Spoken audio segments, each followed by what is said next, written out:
I want our children to liberate their minds,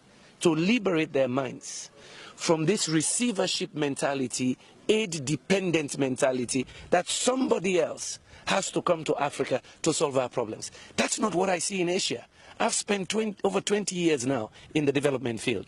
The last 20 years going to Asia. When I go to Asia, I don't see a depressed Asia.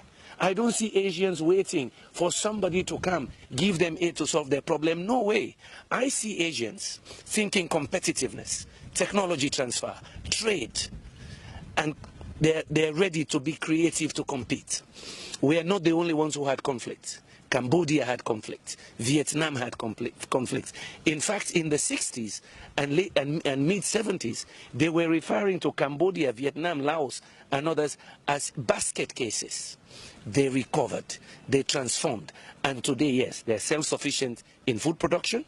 They're major industrial hubs for producing goods and services which are bought by rich OECD countries. What am I saying? None of us are destined to be poor.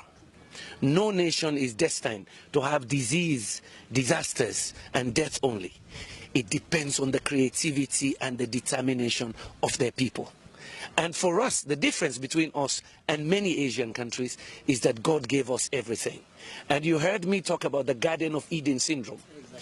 And that is not from me. That's from Ali Mazrui back in '81. Because somehow, because God gave us everything, every season something grows. And the minerals are everywhere. My country, they just discovered one of the largest pieces of diamond ever in the world. 706 carats. They just discovered it last week. God gave us everything. So somehow it seems our creativity died. Somehow it seems we are not as aggressive and ambitious as we're supposed to be. I want our children, since we may have failed them with all these isms you mentioned, yeah? I want our children to believe that they can be a Bill Gates. I want them to believe that with all this God-given wealth, oil and gas, bauxite, iron ore, titanium, you name it, that in fact they can capture this 21st century. They're good as anybody. If I can leave poor Sierra Leone, that has been ranked at the bottom of the heap for almost 3 decades, we're amongst the 5 poorest. Back in 2008, we were the poorest of the poor, the lowest human development index. If I can defy that and go to such a level globally, it means any kid can do it. And I don't want anybody making our kids depressed, less creative. That's why I chose that topic. And Ghana, in particular, is a good choice, because you have led the way in many things. Your vision, in fact, of Kwame Nkrumah was 50 years before he's, ahead of time.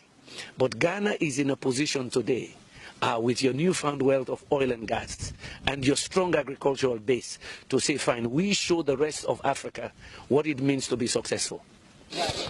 That is very interesting. Frankly speaking, you've just mentioned oil.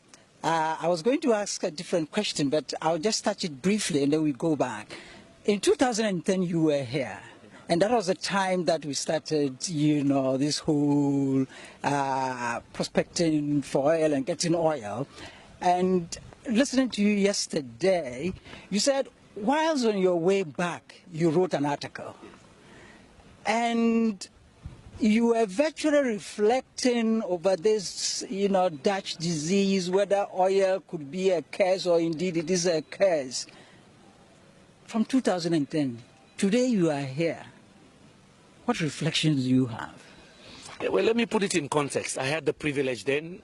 Kofi Annan had invited me, Excellency Kofi Annan, Ted Turner, the billionaire founder of CNN, and I was here with Andrew Young, one of the civil rights liberators in America. And yes, we visited Takoradi and I could see the oil rigs. But then we visited Elmina Castle, that used to be almost the capital of slave trade. And what dawned on me as I was coming back on the plane, I started this article, Defying the Garden of Eden Syndrome, which was published around the world a few months later. 2 things struck me. I say, here I am in Elmina Castle, when Africans were exporting their young, between the age of 15 and 35, to the New World, to give them energy to transform, to industrialize. At that time, I say, now they discover oil and gas around the same location. You are in Elmina Castle, you can see the bay, right? I say, now we have oil and gas in Ghana. Will we do the same thing, export oil and gas to light up the rest of the world, and we remain in darkness? Yeah. Will we use oil and gas the same way we've done cocoa and coffee? You pick from the tree, Garden of Eden, you dry it and you export. You don't add value. I say now, can Ghana learn from other countries like Malaysia to say, fine, and both of you got independence at the same time. Now we have oil and gas. We immediately take a decision that we Ghanaians will begin to make plastics from our oil and gas.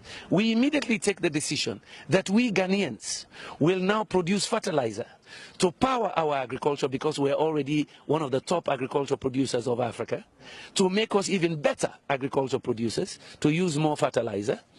And at the same time, with this new income, we diversify and drive industrialization for our children. You're over 20 million now.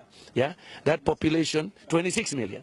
I think by projections, you might be 35, 40 million in another 30 years, because we're having children like there's no tomorrow. You understand what I mean? That is what occurred to me. Can Ghana learn from the mistakes of Nigeria, but also learn from the successes of Malaysia? Yeah, to be able to transform now, to say, fine, God gave us oil and gas at the time that we are really now independent. There is no colonialism to blame.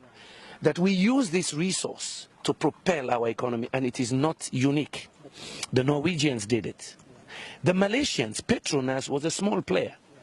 Petronas, when they discovered gas in Malaysia, they didn't kill agriculture. They used the money to become #1 in oil palm. And some of that germplasm they got from Ghana. Yeah? They used oil and gas to drive what they call agriculture-led industrialization. From there, they moved into other sectors to industrialize, to push again IT development.